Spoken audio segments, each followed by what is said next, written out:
Hello guys, നമ്മൾ ഇന്നത്തെ special നെയ്യപ്പം. എങ്ങനെ നെയ്യപ്പം ഉണ്ടാക്കുന്നത് നമുക്ക് നോക്കാം. വീഡിയോയിലോട്ട് പോകുന്നതിന് മുമ്പ് എല്ലാവരും എൻ്റെ ചാനൽ ലൈക്ക് ചെയ്യുക, കമൻറ്റ് ചെയ്യുക, സബ്സ്ക്രൈബ് ചെയ്യുക. അപ്പോൾ നമുക്ക് വീഡിയോയിലോട്ട് പോവാം. നെയ്യപ്പം ഉണ്ടാക്കാൻ വേണ്ടിയിട്ട് ഒരു ഗ്ലാസ് അരി എടുത്തിട്ടുണ്ട്. പച്ചരി കഴുകി വൃത്തിയാക്കി വെച്ചിട്ടുണ്ട്. ഇനി ഇത് കുറച്ച് തേങ്ങയും കൂടി ചേർത്ത് അരച്ചെടുക്കണം. ഇത്ര പോലെ തേങ്ങ എടുത്തിട്ടുണ്ട്. ഇതും കൂടി ചേർത്ത് ഒരു ഗ്ലാസ് അരി അരച്ചെടുക്കുന്നുണ്ട്. കുറച്ച് വെള്ളം ചേർത്ത് കൊടുത്താൽ മതി. അര ഗ്ലാസ് വെള്ളം അരഞ്ഞു വന്നിട്ടുണ്ട്. ഇനി ഇതിലേക്ക് ആവശ്യത്തിന് വെള്ളം ചേർത്ത് കൊടുക്കാം. പിന്നെ ഒരു നുള്ളു ഉപ്പും ചേർത്ത് കൊടുക്കാം. വെള്ളം ചേർത്ത് കൊടുക്കുന്നുണ്ട്.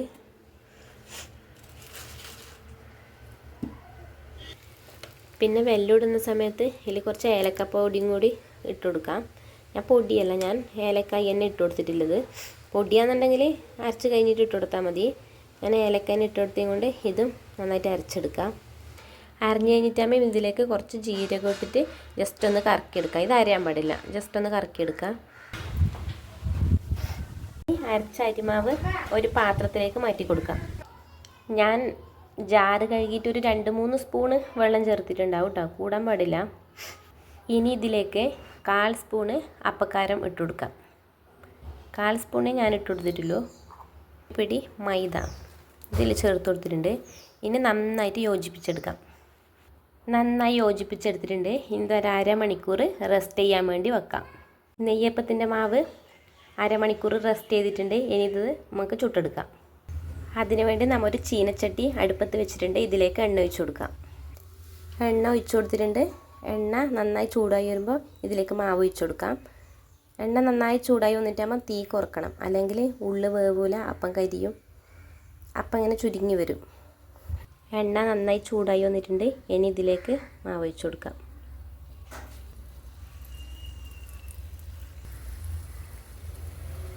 തീ കുറച്ച് കൊടുത്തിട്ടുണ്ട്. നെയ്യപ്പം നന്നായിട്ട് പൊങ്ങി വരുന്നുണ്ട്. എന്താ കണ്ടോ? മാവ് കറക്റ്റായാൽ നെയ്യപ്പം നന്നായി പൊങ്ങി വരും. ഇനി ഇതിനൊന്ന് തിരിച്ചിട്ട് കൊടുക്കാം.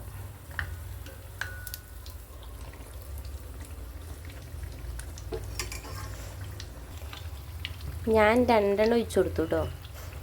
അപ്പോൾ ഇത് പൊങ്ങി വരാൻ വേണ്ടിയിട്ട് ചെറിയൊരു പണി. ചെറിയ പാത്രം ആയതുകൊണ്ട് ഓരോന്ന് വീതം ഒഴിച്ചു കൊടുത്താൽ മതി. വലിയ പാത്രമാണെങ്കിൽ 2-3 വെച്ച് ഒഴിച്ചു കൊടുക്കാം. ഇനി തിരിച്ചും മറിച്ചോട്ട് ചെറിയ തീയിൽ വേവിച്ചെടുക്കാം.